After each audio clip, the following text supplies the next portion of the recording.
तो इन तमाम मज़ाहिब का हम एहतराम करते हैं ताकि हमारे मज़हब, हमारी किताब, हमारे नबी करीम सल्लल्लाहु अलैहि वसल्लम के ऊपर कोई उंगली ना उठा सके।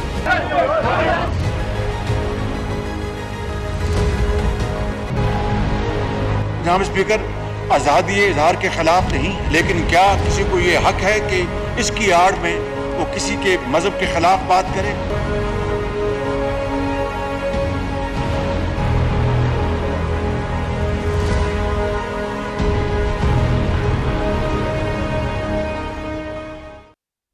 Bismillahirrahmanirrahim. Assalamu alaikum.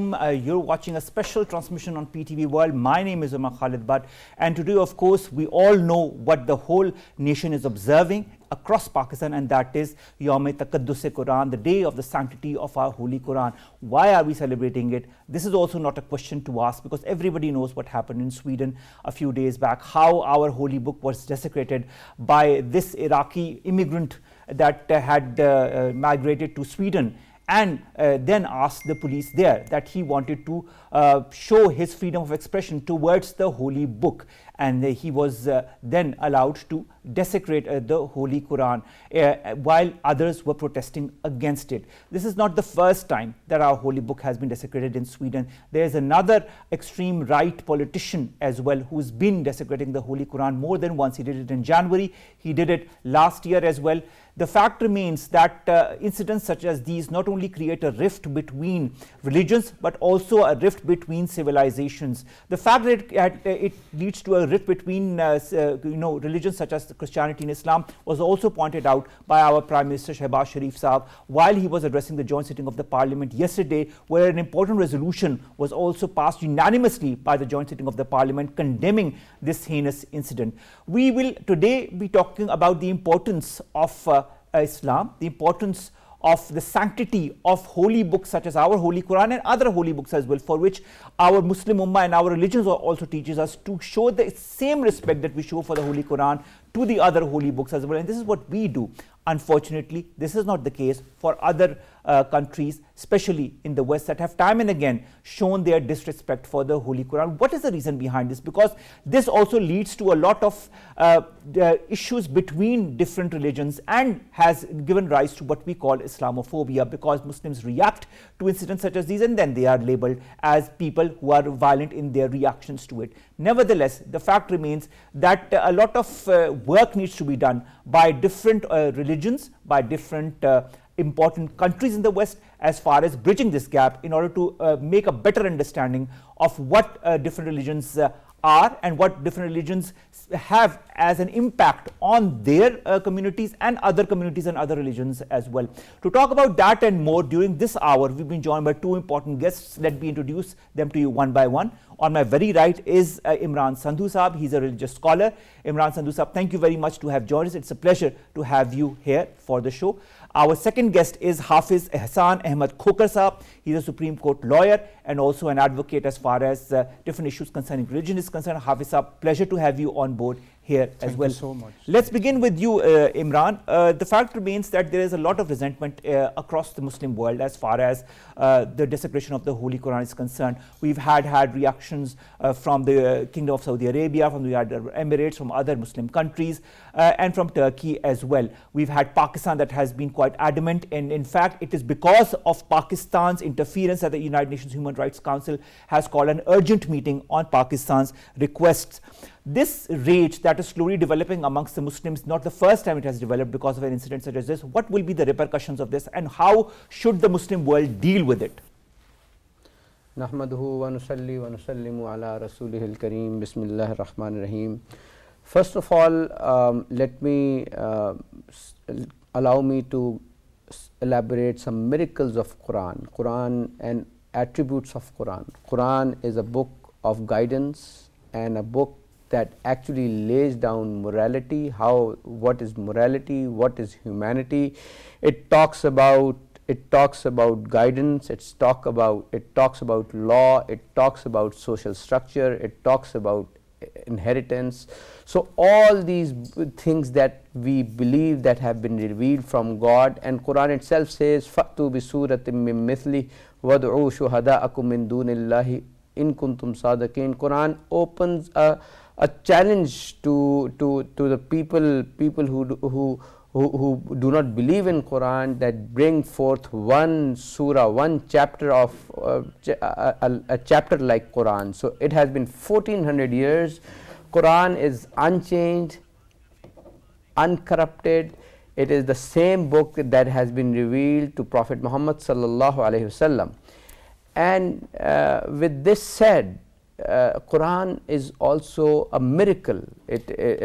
And the miracle of the Quran is, now you can see Muslims around the world, 2 billion Muslims. Exactly, getting together, and that is very important, Imran, because the fact remains that this is a holy book. Whether a lot of people have understood it because of the different translations, a lot of people have read it, a lot of people have read the tafsir of the Holy Quran, the details of the Holy Quran as well. But the fact remains that we are all joined together as Muslim Ummah when it comes to our holy book, when it comes to the sanctity of our holy book. Before we continue with our guests, we've been joined by Ali Zamran Danish. He's our correspondent from Lahore. Ali, thank you very much to have joined us. Ali, could you kindly give us details as far as different processions that are coming out today on the day of Yawm Taqaddus-e-Quran? Protests are underway, rallies are underway here at Mall Road, Lahore. Right now, after Friday prayers, PMLN leaders, members, they appeared before Mall Road, and traders also appeared at Hall Road. And they're right now there. There's a shutter down strike taking place in Hall Road, the busiest commercial area in Lahore. And they're expressing their anger at the desecration of the Holy Quran. They're demanding action be taken against that individual who is responsible for that heinous act. And the people here, men and women, in thousands and thousands are here gathering. They're holding placards saying that I love the Holy Quran. And of course they're expressing their anger, their rage against this heinous act. A lot of people, PMLN's Lahore President Saiful Muluk Khokhar led a rally. The Hall Road Traders Union are leading a rally. They're right now at Hall Road, and they're addressing the people. Shutter down strike here, and there will be rallies and protests throughout the Lahore today, all over Mall Road and commercial areas and other areas of Lahore as well. Yes.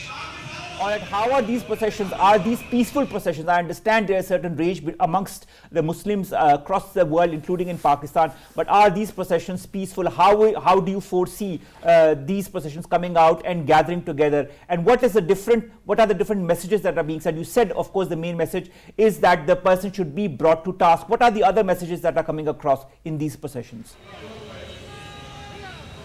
Well, the messages are saying that this desecration act should be criminalized. They said that it's Islam which has singled out and attacked. This act of desecration is taken place against the Holy Quran only, and this is not the first time it has happened in Sweden. So they're saying that this is done to attack the Muslims, to hurt their feelings, and this is a heinous act, of course, but they're demanding that the Swedish government has been too lenient, and now enough is enough. More actions need to be taken, and they're saying that this will keep happening until the international community takes action, the UN takes action, and of course when it comes to processions, in all major areas processions will take place. Of course this is Mall Road, Hall Road, the heart of Lahore's commercial areas. This area intersects the most important areas of Lahore. So a lot of rallies will take place from here, a lot of processions, a lot of gatherings will take place and start from here. And yes, back to you. All right. Thank you very much, Ali Zamran Danish, to have joined us all the way from Lahore. That was our correspondent, Ali Zamran Danish, giving us details, updates about the different processions that are being taken out. He said in the main heart of Lahore, there are different processions that are coming out as we speak. And there is one unanimous voice in all of these processions, and that is that all such acts of desecration of the holy book need to stop, and all those who are behind this act need to be brought to task. Our second guest today is Hafiz Ahsaan Ahmad Khokhar Sahab. Hafiz Sahab, thank you very much to have joined us. Hafiz Sahab, it is unfortunate that incidents such as these happen in so-called Western country that understands culture, that understands religion.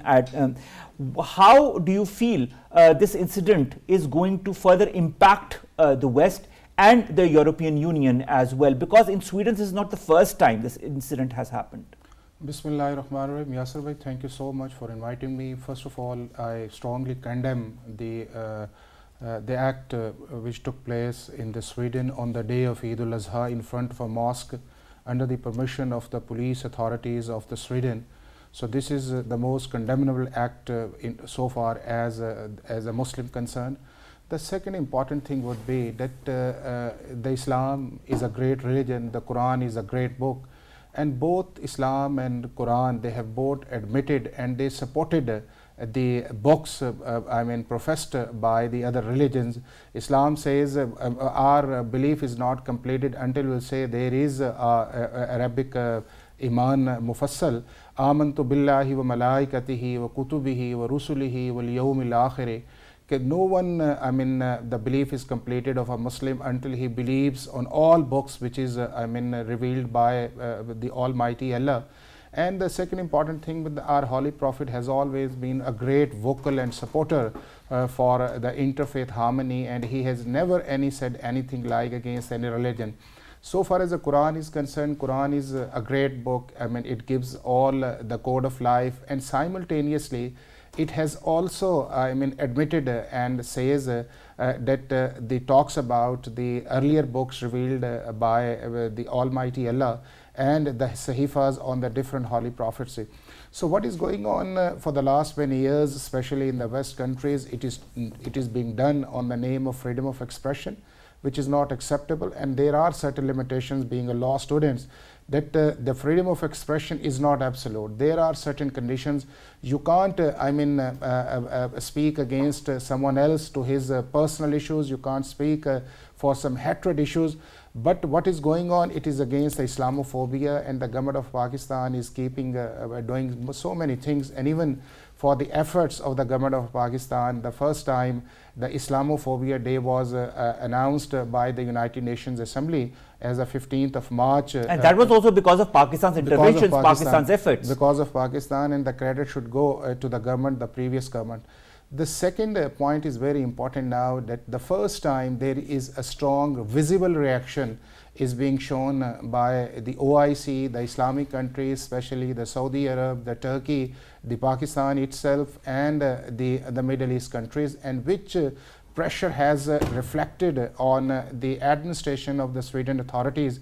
And the first time they have realized that the freedom of expression is not enough to allow these heinous acts in front of the mosque, and especially on the holy place, on the holy days of the Eid al-Azha. Their justice minister came on the television and saying that now this action has been against the security, and now they are taking for the steps for the drafting certain laws. But the most important thing is that there are certain laws available even in Pakistan, that we have made a law, and there is no one in Pakistan to have the disrespect of the holy books, and if someone does, there is a law. And in other countries as well, there are certain limitations to have such heinous acts, but especially why it is being done in the Europe, and especially you have seen in that the first time when there was this act happening in Sweden, so it was tried to tilt as the Iraqi immigrants. So this means that they tried to shift in a way that the man who came, it was from portrayed as a Muslim, and then you would say it was a Muslim who was desecrating the holy book. This is another, the action which should be condemned. And of course the timing of it all also, Hafiz Sahab, is very important. The timing was coinciding with the Hajj, the timing was coinciding with the Eid al-Azha. And even you can say that another thing which is going on because of these protests, that after this act there was reaction in the Islamic world, and so many protesters were taken place. Some countries called their ambassadors, and even they have not allowing their ambassadors to go to the Sweden. So they have realized, and what is going on now in over there, that after this incident so many applications were filed again for this heinous act before the police authorities, and they are now denying these applications. So it means now there is something is going on by this. But you know, the fact remains, Hafiz Sahab, that this has come, we should say better late than never, but it is nevertheless late in the day. This is a decision that should have been taken long time ago. The most important thing now is that the OIC has made a resolution on the Pakistani's recommendation. The United Nations Human Rights Council Council is going to take place for the Hessian. So the important thing would be that we made a law, we made a proposed law, and like the international law signed by all the countries, that in respect to their countries, they would design such a law which will apply to all their respective citizens. If someone disrespect the holy books and make in a way to have the hate speech or to have the hate conduct any religion of the Islam, including the Islam, they should be properly prosecuted. And there are certain provisions. If we are talking about there was some incident with Jews by the Germany, you can't speak on these issues. That is true, and that is the point that I'm going to take with Imran Sandhu. Imran, when it comes to anti-Semitism, you know, this is a word that is very important to the Western world. Anti-Semitic, somebody is anti-Semitic, talks against the Jews, against their religion, against their rights.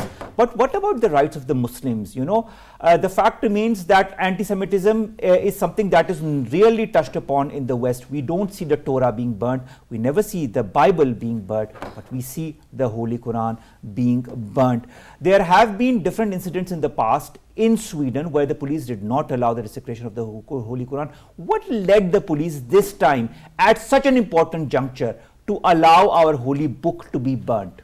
So the first question you have posed is about Torah, anti-Semitism, and then the burning of other scriptures. I have never seen. Yeah, definitely, as they respect their values, their political ideologies. We love our religion all the more than they would love their ideologies. So if they come across the world and put and shut the people up talking against Holocaust, so why there are double standards? There should be no double standards. There should be a single standard for every religion. There should be respect for every religion and every religious book. Yeah. The second thing is, you asked about burning of Torah. So it will never ever, I can guarantee from our side, from the sides of the Muslim Ummah, that nobody can even dare to be blasphemous to these great books, because we believe in these books. Our book talks on these books, refers to these books. So it's a part of our belief. Of course, it's a part of our belief. The third thing is, what is happening? What are the ailments of the society that we see, that majority of their people are against these heinous acts? And these people who are acting against their own majority, the government seems to have supported them initially by putting police to support them. So this act this could be regarded as an act that is it is a futile attempt. Let me put it this way: it is a futile attempt to extinguish Quran, and it will not happen, because Allah says in Quran, inna lahu lahafizun, Allah will protect it. And how Allah is protecting? Muslims all around the world, not only Muslims, non-Muslims have stood with the Muslims as well. Their moderate people are standing with us. Overwhelming majority of the world is standing with the Quran, with the Muslims, that this act has done wrong. I have met the Australian ambassador yesterday, and he condemned it openly. The second thing is, burning of Quran is a sign of ignorance and arrogance as well. This is another attribute that this group showed. The third thing, I would say, it is a violation of human rights as well. All the human rights organizations are also condemning this. So I think all the world human rights organizations should stand with the Muslims and their holy scriptures. And it also tells that, you know, the tolerance and coexistence is in jeopardy where Muslims live in Sweden. These kind of people, if they are given an allowance, or it is not criminalized by their law, it is going to look like that it is against tolerance and coexistence. And the third thing is, burning of Quran is an act of provocation and an act of incitement of violence. So there are so many criminal offences that you can just put into this one act of burning of Holy Quran. That this is a book, what the book has done to them.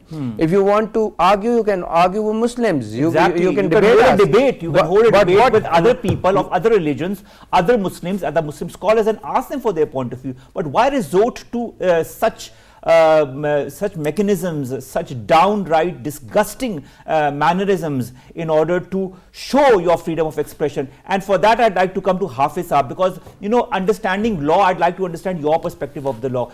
Imran talks about criminal offences. What does international law say about freedom of religion, freedom of expression as enshrined in the constitution of different countries in the West? Does it allow for burning of holy books? Does it allow people to go down to such measures? And if so, are there any procedures that can stop them, that can criminalize them?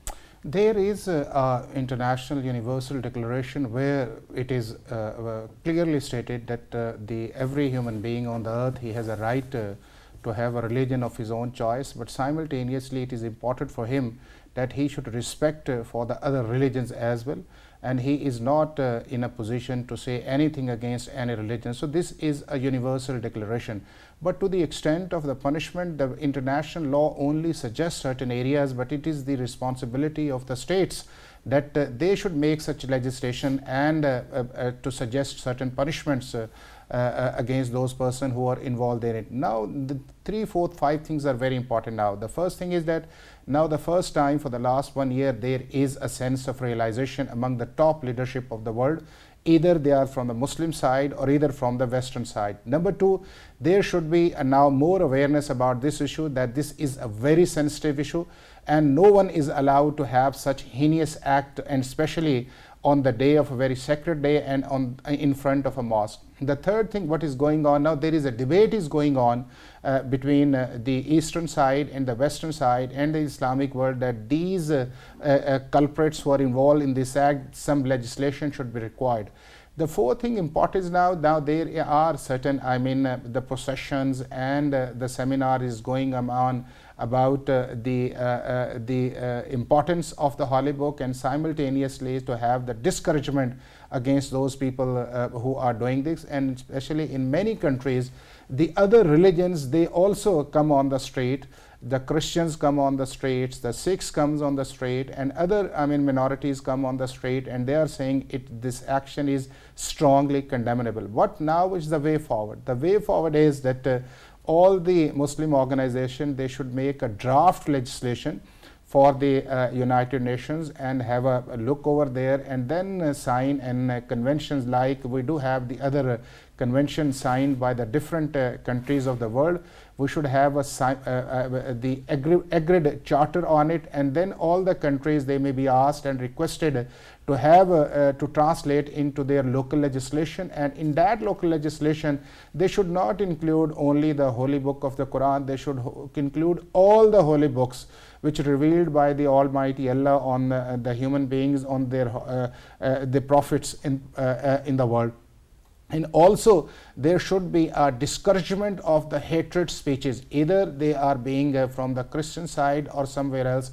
So we need to have a composite strategy if we like to come in a world where there is a tolerance, there is a world where there is an interfaith harmony, because there is no doubt on it that Islam is a fact, and there are more than 3 billion Muslims all over the world. And the fact remains, Hafiz Saab, even if there were 300 people of that faith, we need to respect each and every faith that is possible. That is what our religion teaches us. Our religion teaches us not only to respect them, but also not to do anything untoward toward anybody of any other religion, and that is what we need to move forward with. Omar, on this side, there is no doubt on it that you have not seen any incident by any Muslim living any part of the world which have such type of things, to have a strong or something like the disrespectful remarks against their against their religious leaders or the people they have believed that they are their religious leaders. and even you have not seen even a single incident in Islamic world where you are seeing that someone is there and he has done like such an act which is repeatedly doing by the Western sides on the name of the freedom of expression. So freedom of expression doesn't mean that you have the absolute authority to have something on it. If you have the freedom of expression, why you are not doing against Jews? Why you are not against doing the Hindus? Why you are not against the other community? Why you are more specific about the Muslim? So this is a point which should be debated, and this is a deliberate targeting. Yeah, I feel personally this is a deliberate targeting against the Muslims, against our religion. Yes, sir. One thing is there. The one thing is there because we own. We respect all these books. We own, we respect, and we have the acknowledgement because it is the acknowledgement of our belief that we should respect all the holy prophets. Our belief is not completed until we will not have the belief on all the prophets came on the earth. Our belief will not be completed until we have not the confess or we believe on all the holy books and the Sahifas came from the Almighty Allah. So this is a point where people think that the Muslim will not do and we will do on this stand just to provocate, and the provocation doesn't allow to have such freedom of expression. I agree. And this need to be punishment in a strong way. I agree with you. Imran, coming to you, we were just seeing images in the parallel window of Vladimir Putin. Russia was one of the first countries that openly condemned this act and said that this is a criminal offense to desecrate the holy book. We have also seen other reactions coming from the Western world. The Chinese have done it. Exactly. The Chinese have yes, done the it. Chinese have done it as well. But also, Imran, the Pope who represents the Christian world also has said a very strong, taken out a very strong statement. Any book considered holy should be respected, to respect those who believe in it. He also said that I feel angry and disgusted at these actions. Freedom of speech should never be used as a means to despise others and allow that is rejected and condemned. Imran, when important world leaders of other faiths also are highlighting incidents such as these, do you feel this is going to put more pressure on those countries that are allowing such acts under the garb of freedom of religion or freedom of expression? Definitely. First of all, to my surprise, Putin's His Excellency Putin's wife is a Muslim, and this thought of his that he spoke of is from the heart of the Muslim world. So we appreciate that. We appreciate China. We appreciate all the leaders, even the Pope who has talked about it. Why would he not talk about it? He could very well understand how religion is practiced by big groups. Now the world is a global village, and you see now how the world is a global village and how it is designed today. First, a bad thing can get viral very quickly. Similarly, a good thing can get viral very quickly. The second thing is Muslims live in Sweden, Muslims live in Denmark, Muslim lives in Australia, USA, Europe. They are every place in the world, and they are part of their societies and their groups. And to that effect, if you see the United Nations Human Rights Council resolutions on combating intolerance, what is it not intolerance to burn out Quran? Negative stereotyping and stigmatizing and discrimination and incitement of violence and violence against persons or religions. There's a resolution to that effect is against peace and respect. So using these words, these actions against Quran is actually against the resolution of Human Rights Council of the United Nations. Similarly, the International Convention on Elimination of All Form of Racial Discrimination, this also denotes racial discrimination of this group of the society, especially if the police is supporting them. So it states to declare an offense punishable by law all disseminations and ideas based in racial superiority and hatred and incitement of racial discrimination. So burning of Quran also denotes that. So you can see the law exists. The International Covenant on Civil and Political Right, ICCPR, says, which guarantees the right of freedom of thought, conscience and religion to believe, religion and belief, and prohibits any advocacy of national, racial and religious hatred that constitutes incitement to discrimination and hostility of or violence. So you can see these are all human values, universal values that have been violated by burning of Quran and going against the religion of Islam. That is why we are looking forward to all of the Western world, so that proper legislation is put across to end such acts from happening in the future. But that brings to mind two aspects of it. Not only the aspect of the Western reaction to it, we've seen the Minister of Justice in Sweden also saying that he might be taking new measures in order to criminalize such acts, but also the role of the Islamic world. Hafiz Saab, when it comes to the role of the OIC that you mentioned while responding to my earlier query, how important will be the role of the OIC in these coming days in order to provide a legislation or put pressure on countries across the world that are allowing such acts to stop them? Yasir, there is no doubt that Islamic OIC is a representative of the 57 Islamic countries of the world. There is no doubt that this organization reflects the will and the desire of the people of Pakistan. And especially all the Muslims, they are living wherever they are. There is no doubt that it is a very good forum. Now the important thing would be that how we can use this forum to come out from this situation, that it should not be in a way that we only made certain recommendations, just writing a letters and then waiting for another incident which may take place. So the important would be for the OIC that they should draft, I earlier spoke on it, the draft legislation on it.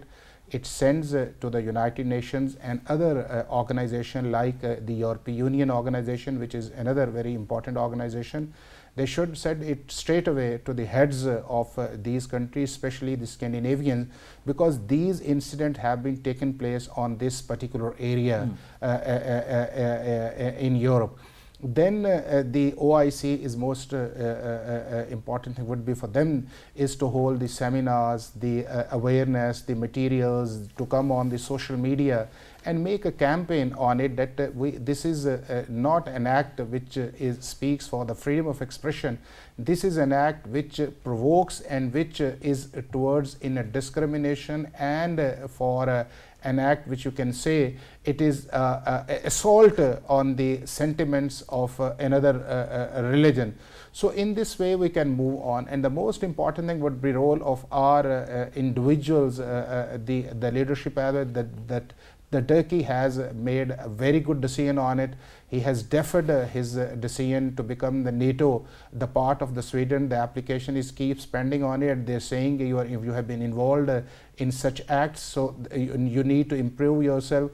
The role of the Saudi Arabia is very important. The Pakistan is also playing its role, and its more role is very important. They should activate all their embassies and involve those organizations who work against the hatred and working on the interfaith harmony to come on. So simultaneously there are three stages. One is at the top level, at the international organization level. Second is the domestic level, and the third is the community level. This is the most important area to interact to those people who are working on it. So in this way we can ultimately have a permanent legislation on it by all the countries of the world, and they will say on it that if someone makes such act or he will make such speeches against any religion including Islam, or try to have a burn act against the holy book of Quran or somewhere else, he should be prosecuted, and the prosecuted not in a way that for an ordinary punishment. This should be the exemplary punishment.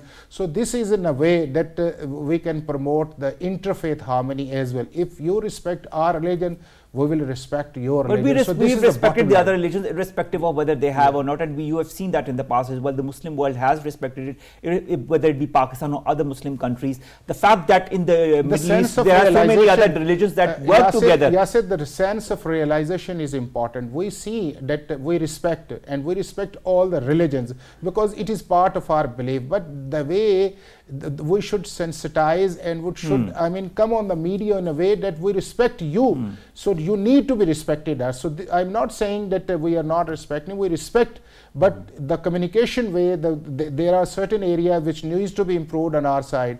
And the second important thing would be the role of our scholars. They are very important. I mean, the people who have the knowledge, they have the discussion, they should speak to them on the top level that all the religions, they are from the God, and we should respect each other, and we should be in a world that it's more respectable, tolerable, and a non-hatred place. I couldn't agree more. But you talked about Islamic scholars. We've got one right in the studios next to you. Imran, when it comes to sensitization, this is one word that Hafiz Sahab also used. I think it's a very important word. Sensitizing the non-Muslim world and the West as far as the Muslim sentiments and the respect of any and every religion and holy books is concerned. But what we've seen is since 9/11, Imran, we have seen an anti-Muslim sentiment that is slowly and steady rising and has been given impetus by many elements in the form of books written by authors such as Salman Rushdie, in the form of the desecration of the Holy Quran time and again, in the form of other acts, in the form of caricatures. This on and on is a certain, methodology, should I say, or different events that have been occurring since 9/11 that have gone against Islam, have given rise to what we call Islamophobia. How serious is this challenge in your point of view, posed by events such as these to the whole democratic order and the interfaith order across the world? A very, very comprehensive question. I hope I'm able to answer this very quickly. The world, as I said, is a global village now, and people, the new world order, as I would say, talks about great human values like in the United Nations. So if we want to go that way, if we want to head that way, if we want the states, these countries to avoid conflicts, international conflicts, we really need to come together on freedom of speech, not only freedom of speech, freedom of respect, not only freedom of religion. We need to come together on these core human values, so that, and how do we do about it? As our panelist said, Hafiz Sahab, he rightly mentioned, I think OIC should also come together, because why OIC has to come together, because according to the Islamic concept of millah, there are four things that we take as dalils. There are four adilla arba'a, as we said, the Quran and the Hadith and Qiyas and then Ijma.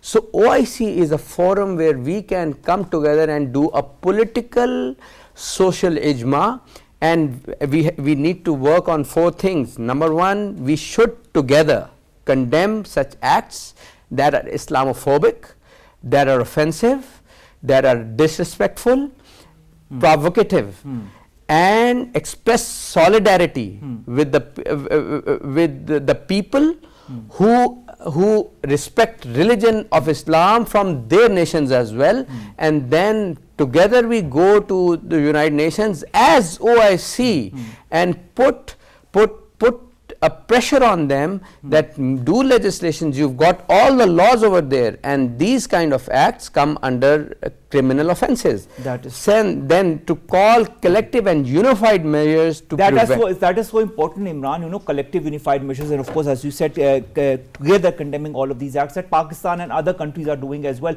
Together they are condemning the act of the desecration of the Holy Quran. I think it is time to put an end to such acts of vandalism, to such acts of religious intolerance, I would say, or even going beyond that, to stop these acts of destroying the image of what Islam stands for, of what Muslims stand for. And this is what the whole Islamophobia concept is all about as well.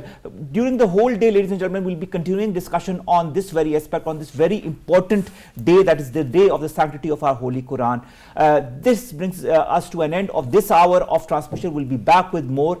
Stay tuned and do collectively process or observe this day in whichever way you can, whether in the form of social media, whether in the form of adding to some procession, but raise your collective voice against this. Allah Hafiz.